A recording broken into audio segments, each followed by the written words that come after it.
pediátrico. Estamos hablando desde que nace hasta sus 13 años.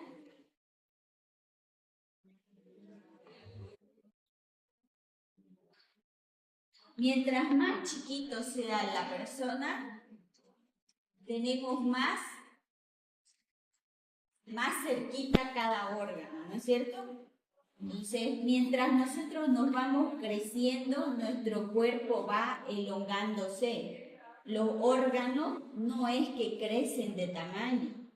Nuestro cuerpo en huesos y músculos es el que crece. El órgano sigue siendo el mismo tamaño. Entonces, nosotros tenemos un poquito más apegado todas las estructuras anatómicas dentro de nuestro organismo. Ahora, imagínense nosotros, golpearnos a nosotros en el hipocondrio derecho implica que solamente posiblemente vaya a ser que nos afecte solo el hígado y parte de nuestras costillas. Pero en un niño, peor si en un lactante, golpearlo en una zona del hipocondrio puede ser que estemos abarcando no solamente parte de su hígado, puede ser que le estemos dando a la parte del riñón, le podemos estar dando al pulmón. Más allá de que la parte estructural del hueso no está conformado en su totalidad, o sea, tenemos más cartílago, es más flexible porque tenemos zonas donde todavía están en crecimiento. Entonces, la parte ósea en los niños es más difícil que tengan fracturas asociadas.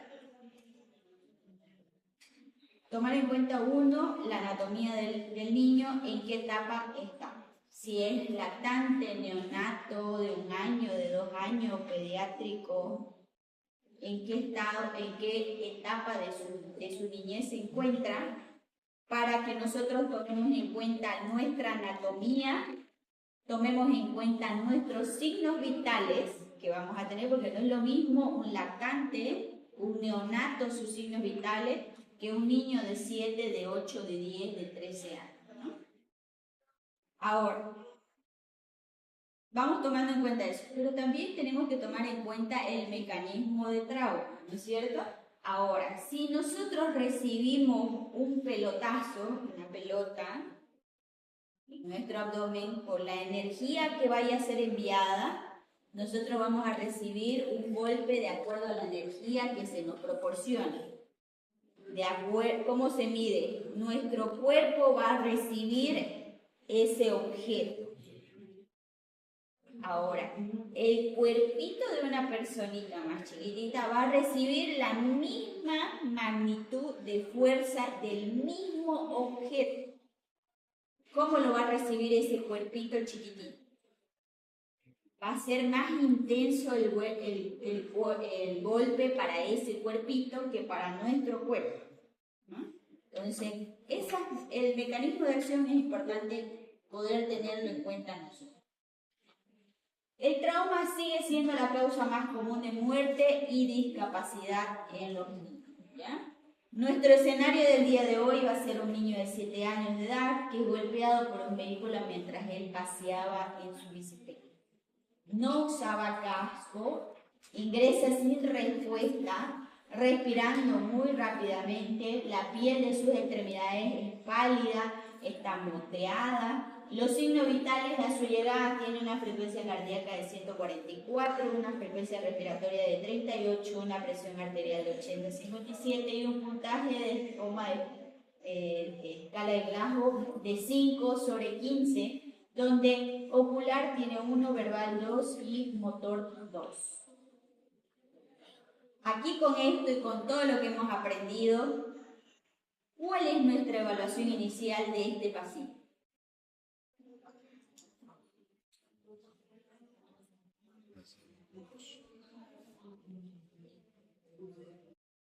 ¿Intubar? ¿Por qué vamos a intubar al paciente? Por el Glasgow de 5. ¿Qué habíamos mencionado? Debajo de 8, ellos no pueden manejar su vía aérea, vamos a tener compromiso de la respiración, ventilación, y entonces eso nos va a generar una hipoxia, la hipoxia una hipoperfusión, y obviamente por eso está con una conciencia deteriorada del paciente, pero estamos frente a una hipoperfusión sanguínea. sí, vamos a manejarlo con una vía aérea. Necesitamos intubar al paciente. ¿Qué nos va diciendo este paciente? Tiene 7 años. ¿La frecuencia cardíaca es normal en un paciente de 7 años? ¿Sí? ¿No? ¿Está elevada? ¿Está muy baja? ¿Es normal? Ustedes ya han avanzado en pediatría. ¿No ven? En el recién nacido, sé. En el de 7 años, no sé. Empezamos práctica. Está elevado, está taquicárdico. Lo normal generalmente es de 70 hasta 110 en un paciente pediátrico de 7 hasta 10 años, ¿no? Entonces, estamos taquicárdicos. Posiblemente, ¿por qué estemos taquicárdicos? Ya hemos mencionado que un paciente que está sometido a un trauma o una lesión, hay dolor, ¿no? Entonces, ¿puede ser por el dolor? Sí. Puede ser por hipotensión, mejor dicho, por un estado de shock, Yo. ¿sí? Sí. ¿Qué signos aquí estamos viendo que nos dicen que está el paciente en shock? La Más allá de la frecuencia. taquicardia, que sí es uno de los signos iniciales de pacientes en shock. ¿Qué otro signo más podemos La ver presión ahí? arterial.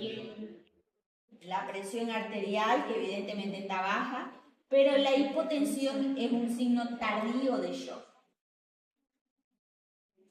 Entonces, ¿qué nos dice con que yo les mencione que es un signo tardío de shock en pacientes pediátricos? Que ya lleva en shock un Este tiempo. paciente está delicado, ¿no? Muy delicado. Nuestra evaluación inicial entonces tiene que ser rápida.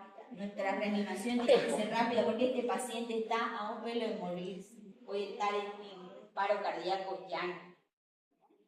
Entonces, una frecuencia cardíaca elevada, taquicárdico el niño. ¿Frecuencia respiratoria está normal?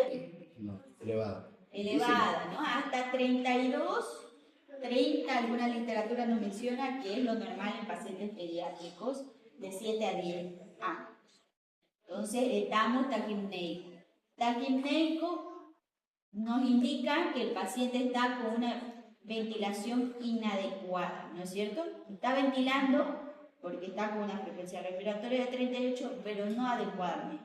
Algo está pasando que no lo está ayudando, no le está ayudando en la ventilación. Evidentemente está inconsciente, porque ya lo estamos mencionando, pero también hay otro signo que nos indica que este paciente está en shock, aparte de estos signos vitales.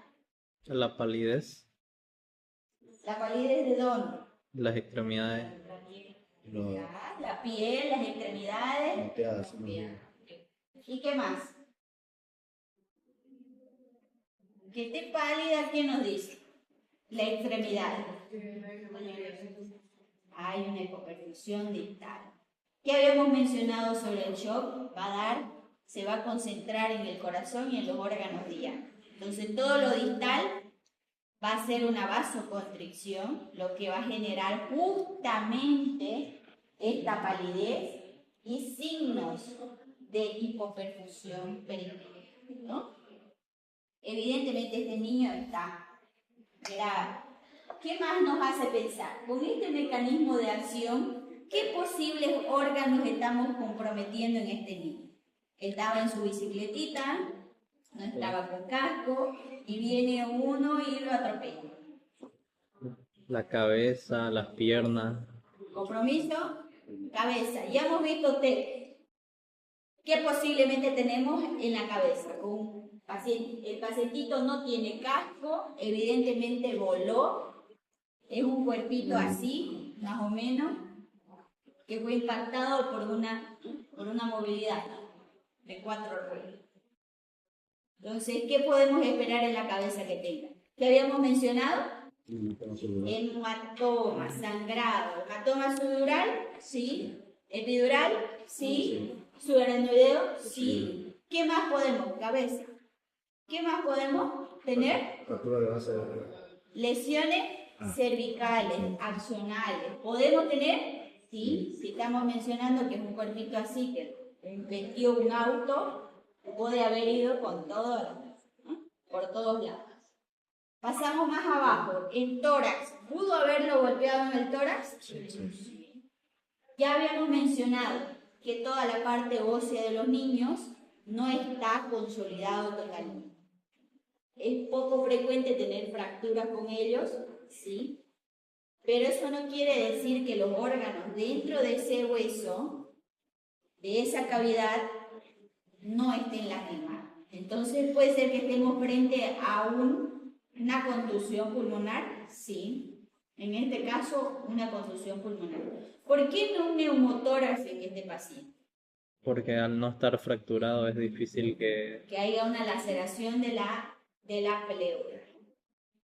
Pero nosotros podemos causar ese neumotórax con un barotrauma si nosotros no vamos a manipular adecuadamente a este paciente y le metemos más oxigenación de las debidas, ¿no? Bajando un poquito más abajo, el abdomen. ¿Qué podemos tener? ¿Qué lesiones? ¿Hepáticas? Sí. ¿Un trauma hepático? Sí. ¿Un trauma esplénico? Sí.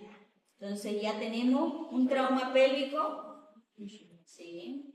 Tenemos bastantes sistemas comprometidos. ¿Puede haber entonces lesiones multisistémicas en este paciente? Sí. Evidentemente sí. Este paciente está en shock, posiblemente hipovolémico, posiblemente neurogénico. Ahorita lo vamos a ir descubriendo en la clase. Nuestros objetivos van a ser identificar justamente las características anatómicas y fisiológicas específicas que afectan a estos niños lesionados. Vamos a poder describir los patrones comunes y las respuestas al trauma. Explicar justamente cómo se aplican estos principios de manejo de la ATLS en los pacientes pediátricos. Entonces vamos a poder nosotros prevenir estas lesiones de acuerdo a nuestro manejo inicial con el ABCD, ¿no? Los traumas en niños, la mortalidad por traumas si fuera la suma de otras causas combinadas de la mortalidad en la niñez. Por su anatomía, por su fisiología y su mecanismo, se producen patrones de lesiones diferentes que en los adultos, como les iba mencionando. Por la anatomía pequeñita, el impacto es diferente, ¿no?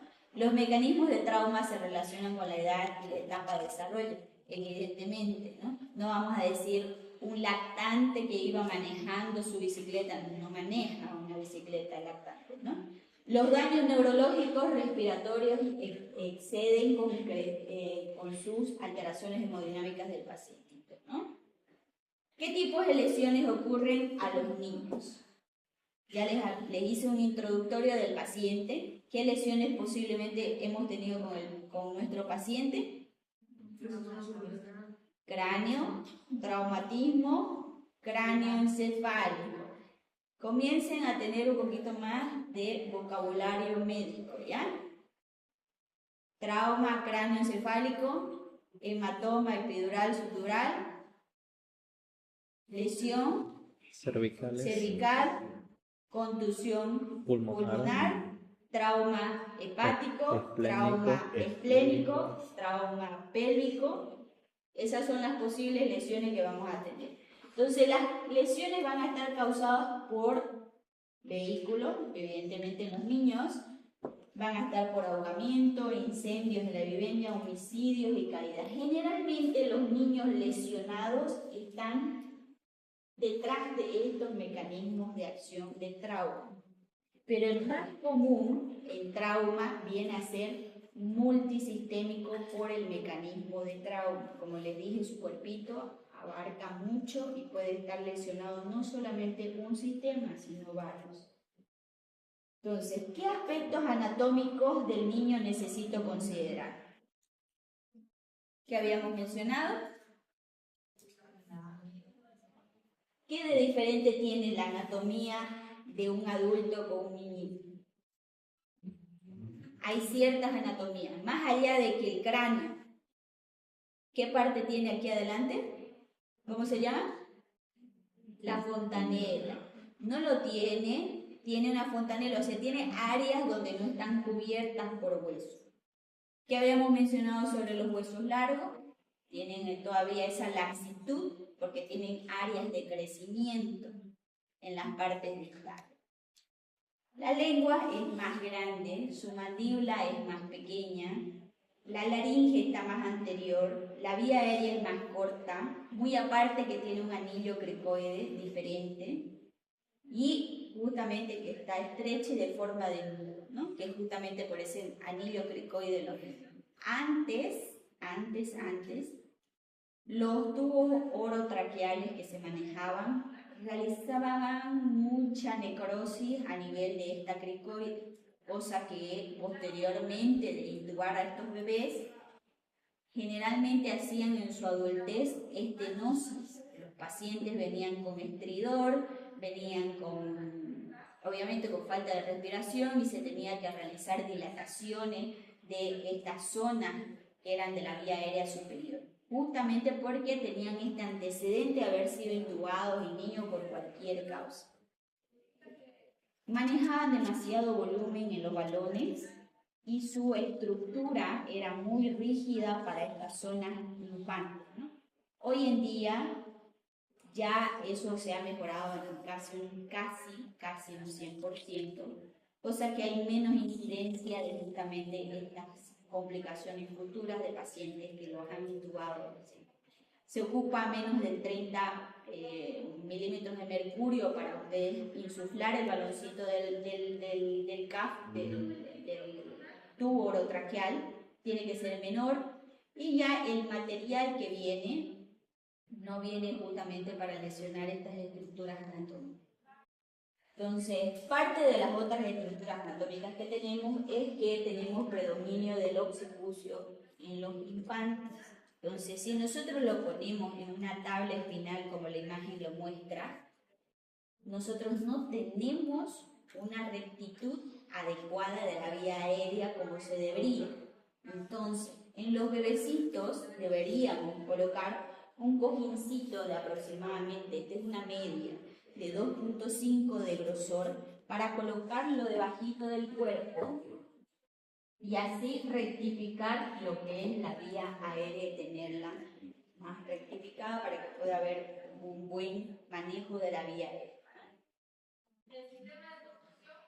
Ya habíamos mencionado que la cabeza es más grande, el cráneo es más blando, tiene una fontanela abierta. Los discos de crecimiento óseo justamente es mucho más flexible, lo que habíamos indicado por los puntos de crecimiento que tiene el bebé, ¿no?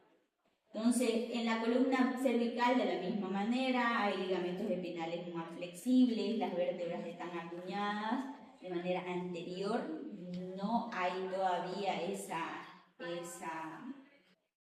forma estructural como la tenemos los adultos, entonces es mucho más fácil mejor dicho, es más difícil poder llegar a un diagnóstico de una lesión medular en estos pacientes por justamente la anatomía que presenta. Su estructura ósea les permite tener una lesión medular sin una lesión ósea. Entonces, es difícil tener justamente este diagnóstico porque uno generalmente asocia tener una radiografía, que es un estudio complementario, vemos las estructuras asociadas de huesos rotos a que dentro del hueso roto va a venir acompañado con una lesión del órgano que está protegido. Entonces, en este caso, no se cumple esa línea de estudio que tenemos.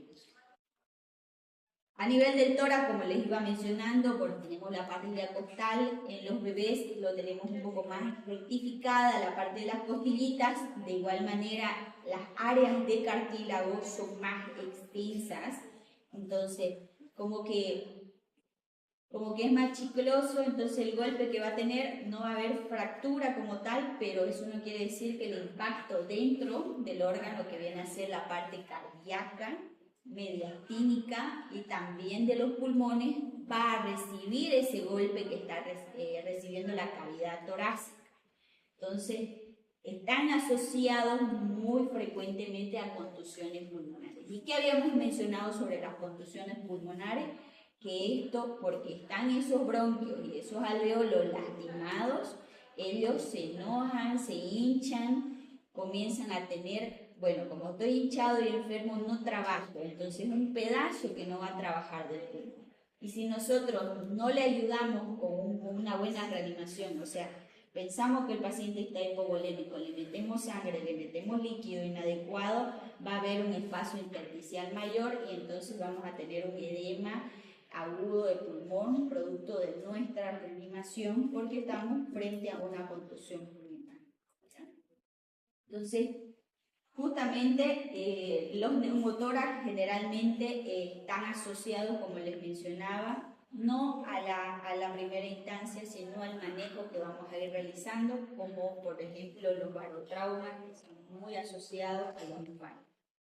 En la pared del abdomen, de la misma manera, tenemos igual, porque la parte superior del abdomen, que justamente son que nos protegen las últimas costillas, en este caso no las tenemos protegidas. Entonces los traumas esplénicos en pediátricos es por una caída de la bicicleta o, por ejemplo, que generalmente lo que sucede es que están manejando su bicicleta, se topan con una piedra o un hueco, mete la rueda ahí y ¿qué es lo que golpea? Manubrio, ¿no? Golpea en la región del abdomen o del tórax, que por lo general es el abdomen, y tienen traumas hepáticos, traumas esplénicos, ¿no? Están jugando pelota y solamente una pelotita viene y le golpea en esta zona, de la intensidad, como les dije, del tamañito de su cuerpo, genera traumas esplénicos. Tienen mucha incidencia de los traumas esplénicos en los bebés, en los niños. Te pareciera como que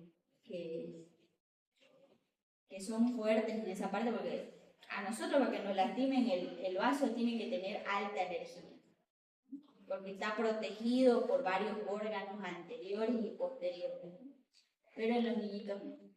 He tenido pacientitos de 6 añitos donde he entrado por traumas esplénicos por tema de que han hecho una media luna y han caído medio torcidingos y dolor. ¿Qué es lo que pasa con los niños?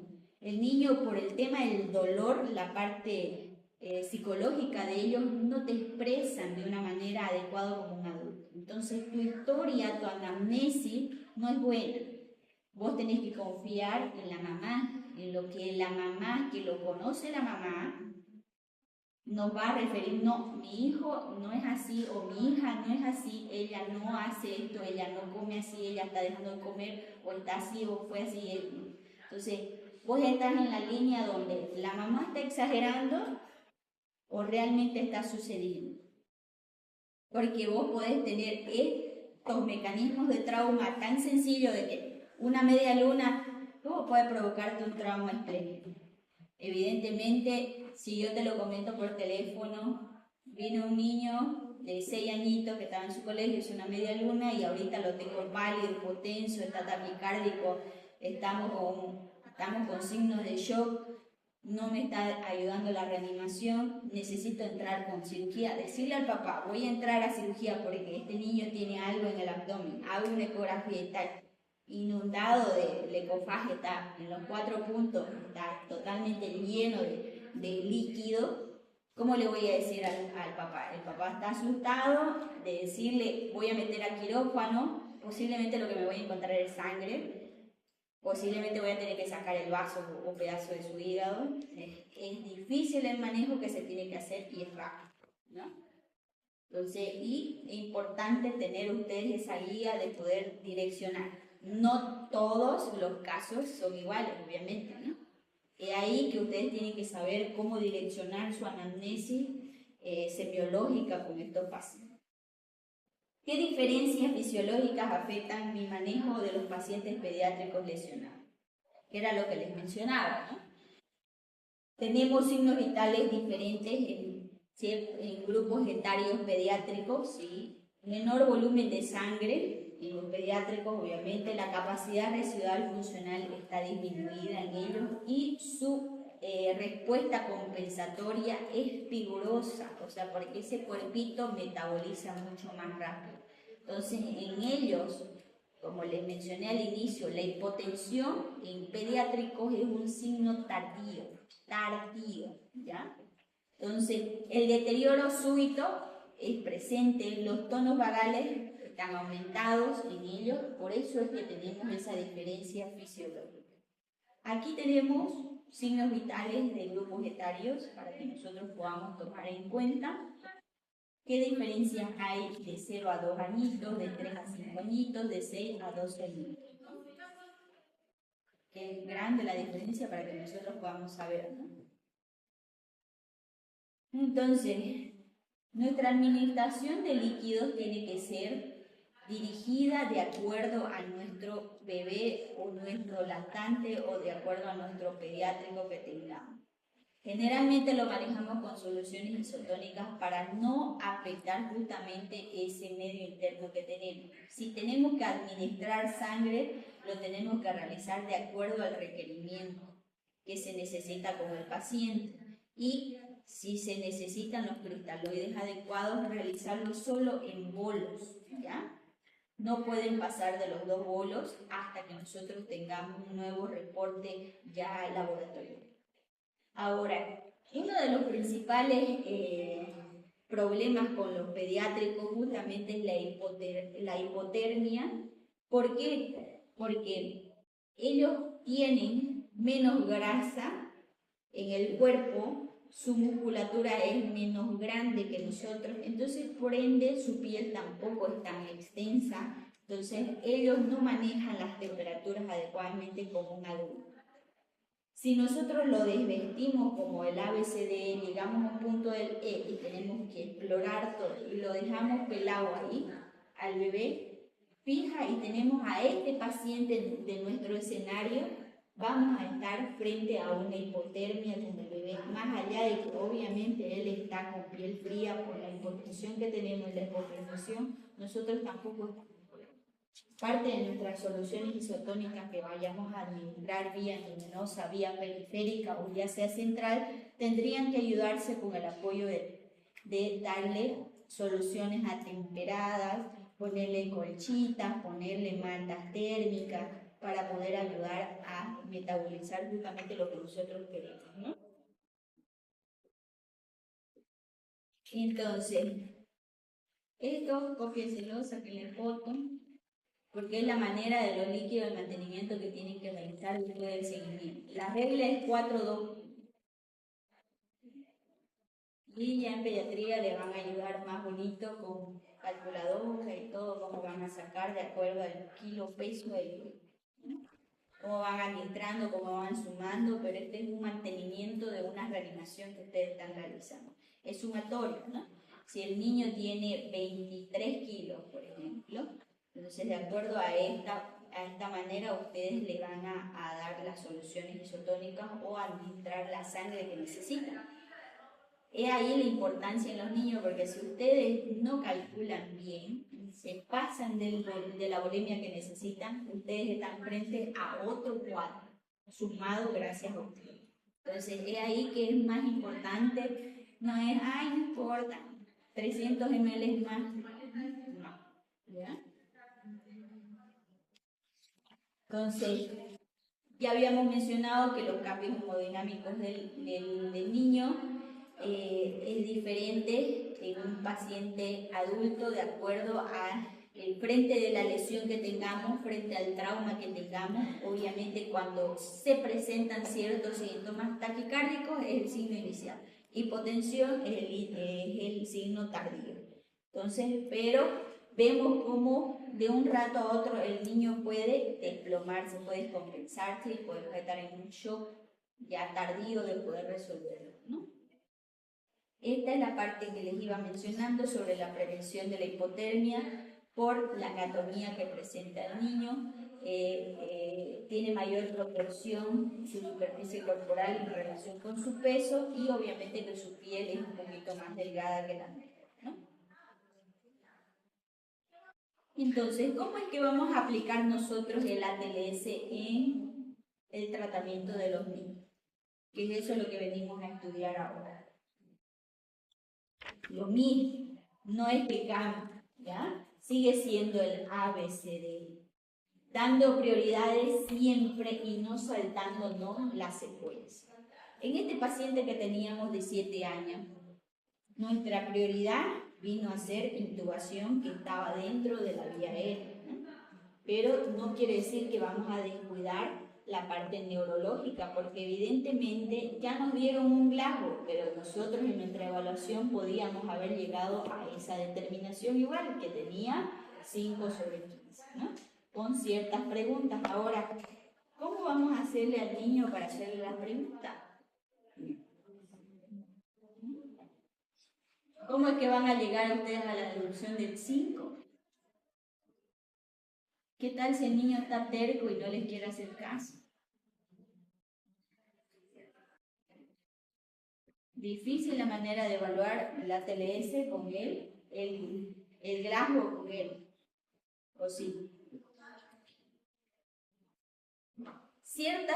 Estos son claves para el manejo del ABC. Por ejemplo, el A, que viene a ser la vía aérea, fácilmente en ellos es obstruible. Ya dijimos que su lengua es más gruesa y más pesada. Entonces, él solito se puede estar obstruyendo la vía aérea, sí. Neumotraje, atención por los barotraumas que nosotros. Si nosotros queremos acuciar y nos emocionamos y le damos cada 4, fija que vamos a tener un barotrauma. Si nosotros no tenemos el ambú que tiene solamente el porcentaje adecuado para ese pulmoncito y tenemos un ambusango y nosotros no tenemos más nada, nos ponemos nerviosos y le hacemos uno, va a estar con su neumotórax. Los accesos vasculares que vayamos a administrar nuestro líquido de sangre, si ustedes nomás no se pueden canalizar, imagínense esas veninas que son achinas. Es de difícil acceso, muchas veces no se puede conseguir, hay otras guías anatómicas que pueden tomar, como por ejemplo la veta frontal, la del piecito, la de las manitos, entonces, o en todo caso directamente realizan ya... ósea. No, ¿No? accesos venosos centrales, ¿no? Entonces, los edemas en el pacientito, el edema cerebral que va a generar un trauma, porque ya mencionamos que la parte ósea no está completa, entonces un golpecito puede provocar ese edema, va a estar afectando nuestra conciencia, va a estar afectando nuestra escala coma del lado, ¿no? Y como ya habíamos mencionado, la parte de la D que tenemos que evitar. Entonces, ¿qué peligros vamos a tomar en cuenta? Ya mencionamos que la tráquea, ya les había comentado sobre los antecedentes que tenemos en la historia del material que se manejaba en los tubos orotraqueales. Pero no por ello no tenemos que seguir realizando las prevenciones correspondientes, ¿ya? Entonces tenemos que tomar en cuenta que nuestra tráquea es más pequeñita. Entonces, por ejemplo, ¿qué tamañito es el adecuado para un bebé? Generalmente nosotros tenemos para entubar mujeres 7, para entubar varón 7,5. Si lo vemos más grande, 8. Mujer 7,5. Pero en un bebé Depende de qué edad. depende de qué vamos a tomar en cuenta. Las edades. Sí. El tamaño. Hay edades donde hay bebecitos que El son tamaño. grandangos. Hay niños que son grandangos. Hay niña, o sea, mi sobrina creo, es de mi tamaño casi. Tiene 7 años. No sé qué le dan ahora. Ahora sí que después te medio. Y así está un pelo de pasar. Entonces, ella, ¿por qué no la intuban con 7, igual que a mí? El peso sería entonces. ¿El peso? No, el tamaño nomás de... Tomamos en cuenta estructuras anatómicas, ¿no? Si va a ir orotraqueal, nuestra narina, el grosor de nuestra narina sería el grosor de nuestro tubo. Para el bebecito, el pediátrico. El grosor de nuestra narina que se simule a nuestro tubo. Otro parámetro, agarramos su meñique del bebé o del niño y el grosor de su meñique, ese es el tubo. Imagínense que me entuben a mí con mi manito es delgada, bien chiquita. Entonces no me va a hacer nada, va a haber fuga conmigo ahí. Porque obviamente mi tráquea es más gruesa, más grande anatómicamente. Si tomáramos la iniciativa de intubarme con el dedo meñique, o sea, el grosor de mi dedo, no va a ser efectiva su intubación, ¿no? Porque ¿qué es lo que cumple el tubo orotraqueal? Tiene que ir en la tráquea, Y el balón, ¿qué es lo que va a hacer? Va a evitar esa fuga del oxígeno que ustedes están metiendo. Meten oxígeno, no va a retornar porque hay un balón que está evitando toda esa fuga. Pero si estamos con un balón inflado, pero tenemos un espacio más alto, eso está bailando ahí y no vamos a obtener la eficacia de nuestra ventilación. Entonces tenemos que tomar en cuenta también la inserción que vamos a realizar. ¿A qué distancia vamos a tomarlo en cuenta? Entonces, de acuerdo al tamaño de nuestro tubito, ahí vamos a tener igual. Ya vienen, ya no necesitan calcular mucho. Ya vienen para los pediátricos hasta donde ustedes tienen que ir, de acuerdo al diámetro que van a tener. ¿Ya? Entonces, el tubo orotraqueal se obstruye fácilmente en los niños. Las presentaciones son engañosas del shock hipovolémico del paciente. Eso es uno de los peligros latentes que tenemos que tomar en cuenta. Justamente porque habíamos mencionado que la hipotensión es tardía. Entonces, ¿eso qué nos está indicando? Que por lo general el paciente va a estar normotenso. ¿Por qué? Porque él se autorregula rápidamente de manera enérgica. Si no tenemos hipotensión, que es uno de los signos que nosotros habíamos tomado en cuenta para decir este paciente está en shock y llamemos a los especialistas, no, este paciente está tranquilo, pero él está sangrando, está con su edema cerebral, está con epidural o algo, pero él se está normorregulando. Entonces, las presentaciones de shock hipovolémico son por lo general engañosas. Las dilataciones gástricas pueden aumentar el riesgo de aspiración y causar hipotensión. Una de las intubaciones que ustedes puedan generar, donde ustedes se van a ir al estómago, lo inflan y pueden broncoaspirar al niño, ¿no? Los accesos venosos en niños menores de 6 años, como ya les había mencionado, son de difícil acceso. Las lesiones inadvertidas de vísceras huecas también. Hallazgos sutiles en traumas músculos esqueléticos. ¿Por qué dice lesiones inadvertidas de vísceras huecas? ¿Qué puede estar pasando? En las lesiones inadvertidas, ¿qué les había mencionado que es esa palabra? La que ustedes realizan. Suena bonita inadvertida, ¿no? Pero es la que ustedes están generando. Es para que la gente común entienda que ustedes fueron las que realizaron.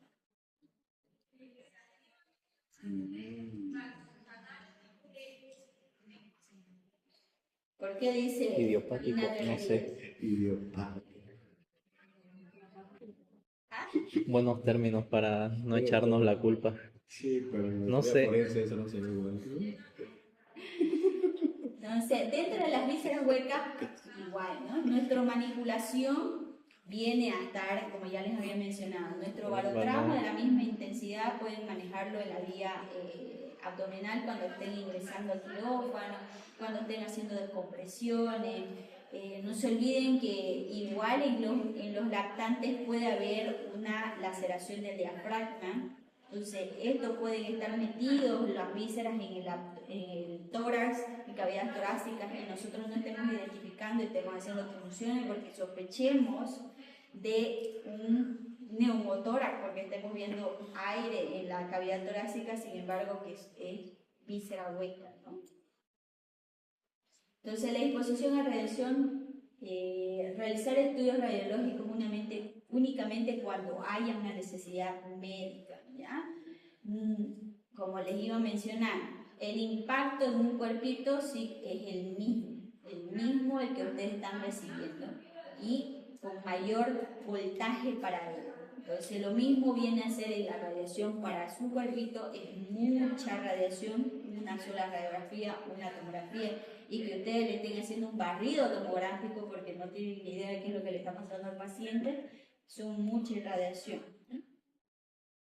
Entonces, realizar los estudios radiológicos si los resultados cambiaran el manejo, ¿no? O sea, eso nos indica si, por ejemplo, nosotros en nuestro ECOFAS que realizamos tenemos un ECOFAS positivo, el paciente está con signos de shock, pero nosotros no nos sentimos seguros y decimos, ay, no, yo quiero una tomografía para descartar si tenemos un trauma abdominal. Evidentemente ya tenemos una ecografía, está con signos del paciente. ¿Para qué pedir una tomografía? ¿Para qué irradiarlo? ¿Para qué perder más tiempo?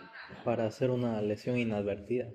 para hacer justamente, ¿no? Asegurarse de que. Entonces, si vamos a pedir estudios radiológicos con contraste igual, ser de manera dirigido el contraste, donde vamos a decir, no es que vamos a hacer un tracto gastrointestinal porque no sé dónde está la perforación. Pero si vos vas a entrar por una perforación, ¿para qué querés hacer un contraste de todo el tracto gastrointestinal?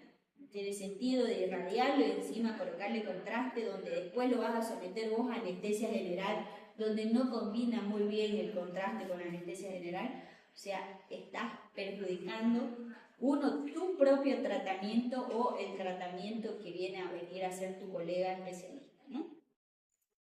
Entonces, parte de los anexos que vamos a tener que manejar en los pacientes pediátricos son justamente lo que nosotros tenemos que tomar en cuenta, lo que les mencionaba.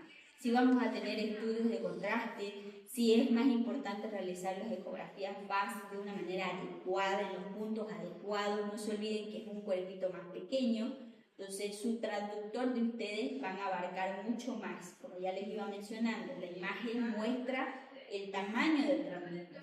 Las sondas que vayamos a realizarles, las colocaciones de la sonda, también tener los cuidados necesarios. Es ahí que ustedes por una colocación de sonda nasogástrica pueden estar perforando el estómago, ¿no? No se olviden que la fuerza muscular del niño no es fuerte, entonces que ustedes estén, creo que se trancó y están ahí ustedes, tic, perforando el estómago, tic, tic, tic, ¿no? Entonces pueden hacerlo ustedes. ¿Cómo reconozco las lesiones de maltrato infantil? Eso también les puede llegar, ¿ya? No siempre los accidentes, por ejemplo, creo que hay una noticia todavía nueva de esta semana donde hubo un accidente, ¿lo han visto en las noticias? Del torito, un bebecito de 4 meses de nacido, cae del torito, ¿no? La sospecha está que si es de maltrato infantil, o sea que el bebé ya estaba muerto y cayó, o murió por la caída, ¿no? Porque no fue por lo que lo aplastó otro auto, ¿no? Entonces, más allá de que cayó, se aplastó la cabecita, ¿no? Pero no han determinado todavía, porque obviamente están en estudios forenses de ver si fue la culpable la mamá. Evidentemente, como lo veamos, hay una culpabilidad, ¿no? Pero quieren determinar si el bebé estaba muerto ya antes y solamente están haciendo una escena, o el bebé evidentemente por falta de cuidado cayó y murió, ¿no? Entonces, ¿cómo podemos identificar justamente que se trata de maltrato infantil o es un caso aislado, inocente, donde podemos decir esto no fue premeditado para la mamá y esto sucedió porque sucedió, o el papá o el cuidante que estuvo viviendo? ¿Qué diferencias va a haber? Es ahí lo que están ustedes estudiando en medicina forense, ¿no? Que ustedes van a tomar en cuenta el mecanismo, las lesiones diferentes y cómo se va a mover. Y la anamnesis que ustedes van a tomar en cuenta.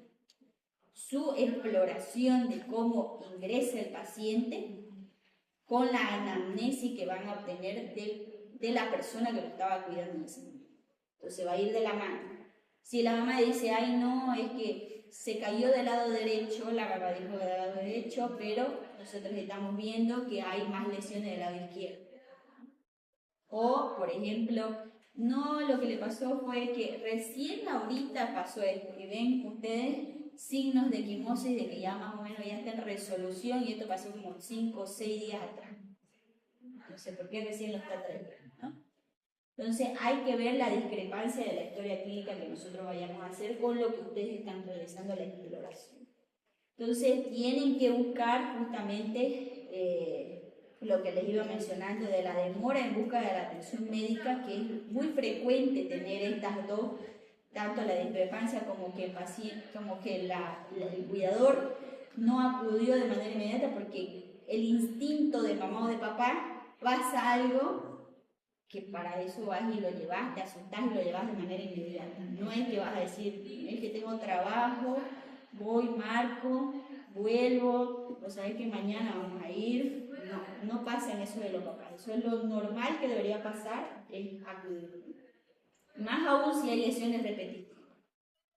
Imagínense que ustedes tengan una fractura de un hueso largo, ya sea miembro superior y inferior, pero el bebé, ustedes le hacen una radiografía y ven que ya ese huesito tiene una fractura previa. Que es lo más frecuente, que las mamás agarran al niño del bracito y como no se dan cuenta de la fuerza de la mamá, porque son fuerzudas por tanto cargarlo, los jalonean muchas veces y ahí cuando fracturan los huesos larguitos, ¿no? La manera en que ellos tal vez están posicionados de otra manera y los jalan y de manera inadvertida ellos lo están realizando, de ahí no la palabra inadvertida. ¿Están inconscientes o no? Entonces las respuestas inapropiadas que el papá nos mencione o la mamá nos mencione ante las preguntas que nosotros realicemos, y siempre las negligencias en buscar la atención médica, ¿no? Justamente porque obviamente ha ido en busca de atención con mucha demora. El mecanismo de trauma improbable, como por ejemplo, estoy ya saliéndonos del tema, un mecanismo de trauma que por ejemplo un paciente viene y dice, ay, me caí sobre una botella, ¿no? El paciente varón que se cayó encima de la botella, ¿no? O sea, ¿cómo te caes encima de una botella? ¿Por qué la botella se entró hasta adentro? No tiene sentido lo que vos contás con lo que pasó, ¿no? Entonces, lo mismo, ¿no? Puede ser que nos esté contando una versión, pero ustedes están viendo que el mecanismo no tiene nada que ver con lo que yo digo. Entonces, pistas que vamos a tener: las equimosis multicolores, los hematomas subdurales bilaterales, hemorragias retinianas, fracturas femorales, fracturas costales. Entonces, las quemaduras, escaldaduras inusuales por el contacto, todo esto van a ir relacionándonos a maltrato. Y las prevenciones de las lesiones vienen a estar en el ABCD, ¿no? Tenemos que nosotros analizar justamente los datos de trauma, la anamnesis que nosotros vamos a realizar, justamente comunicando el problema, vamos a ir desarrollando actividades de prevención y hay que evaluar las intervenciones que nosotros vamos a realizar. Todo esto viene en un mecanismo, mejor dicho, en una línea de avance. No podemos nosotros tratarlo a los pacientes pediátricos en un primer nivel. Todo paciente pediátrico con lesiones de trauma tiene que ser evacuado lo más antes posible. Ustedes no son Superman, ustedes no tienen la infraestructura ni la disponibilidad de todo el equipo multidisciplinario para manejar a ese niño. Entonces, no solamente requieren de su conocimiento, se requieren de tubos orotraqueales más pequeñitos, de ambús más pequeñitos, de un ventilador diferente, de un anestesiólogo que sea capaz de poder intubar a este paciente porque va a ingresar a quirófano. O sea, necesitan ustedes un lugar donde esté apto para ustedes. No pueden ustedes hacerse los héroes con estos pacientes porque ya les mencioné, los signos de shock vienen a ser tardíos. No pueden pasar algo por alto, ¿ya? Entonces, continuando con nuestro escenario, ¿cuál era nuestra evaluación inicial? Ya mencionamos que la importancia viene a estar en la vía aérea, sí, por el paciente está con un rasgo de 5 sobre 15.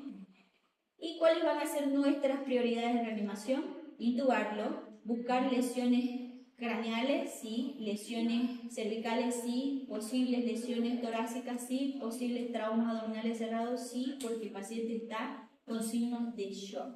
Entonces, requerimiento quirúrgico, sí. ¿Una pregunta que tenga con referente a lo pediátrico?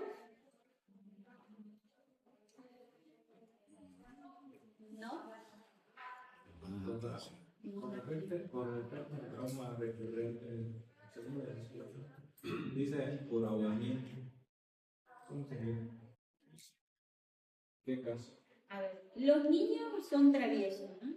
Ahogamiento es que se ahogan.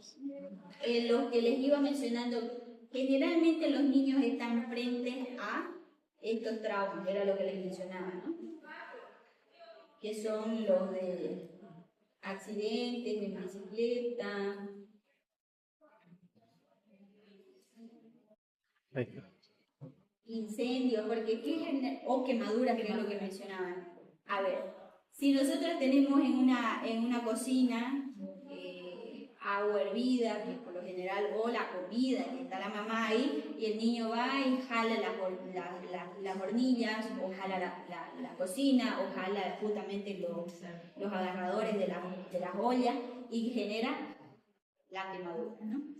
Por lo general hay algunos papás, no por lo general, hay algunos papás que por la economía que tienen salen a trabajar, los dejan a los niños encargados de su otro hermanito que es más chiquitito, o son de la casa de la misma tanda, y los dejan con vela, por ejemplo, vela porque no tienen luz tal vez, o les dice, bueno, vos como sos el mayorcito, que vos tenés 6 años, 7 años y sigues siendo pediátrico, vas a cocinarle el tecito a tu hermanito que está más pequeñito.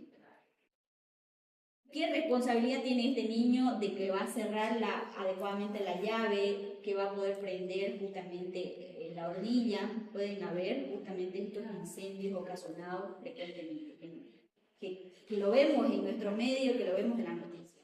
Ahogamiento sería como, por ejemplo, a ver, tragarse una moneda.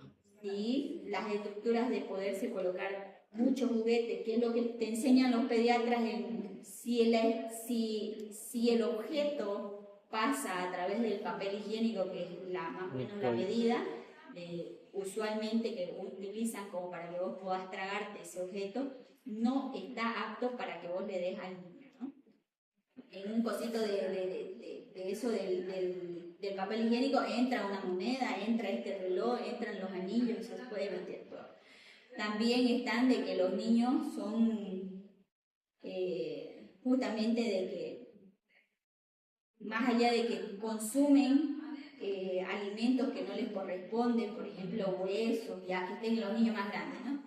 Huesitos, que igual les pasa a los adultos, pero les puede pasar a los niños. Frutas, como por ejemplo que no sepan que hay una semilla de estructura ahí, como del durazno, del motoyobé, o sea, muchas cosas que pueden generar este ahogamiento. Más allá de que también vienen a estar dentro de ellos los niños que se van y se meten a piscinas, a charcos, ríos, lo que sea, ¿no? Igual van ingresando en esta. Y bueno, los homicidios, la caída, que ya está claro eso, ¿no?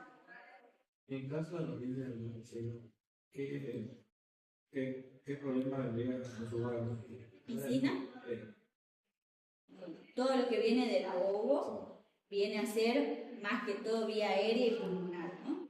¿Qué puede tener complicaciones futuras? Más allá de que vas a entrar en paro y que digamos que te saquen del paro, podés vos quedar con neumonías frecuentes, podés tener un neumotórax retenido, un hemotórax retenido, producto de lo que te van a realizar las restricciones. Más que todo eso, neumonías justamente químicas que van a ser por el mismo cloro y el ambiente que has tragado. Ahora, gastrointestinal puede ser que es menos impacto va a tener de que vos tengas una enfermedad gastrointestinal por los químicos que has tragado. Más el impacto va a ser de la parte pulmonar.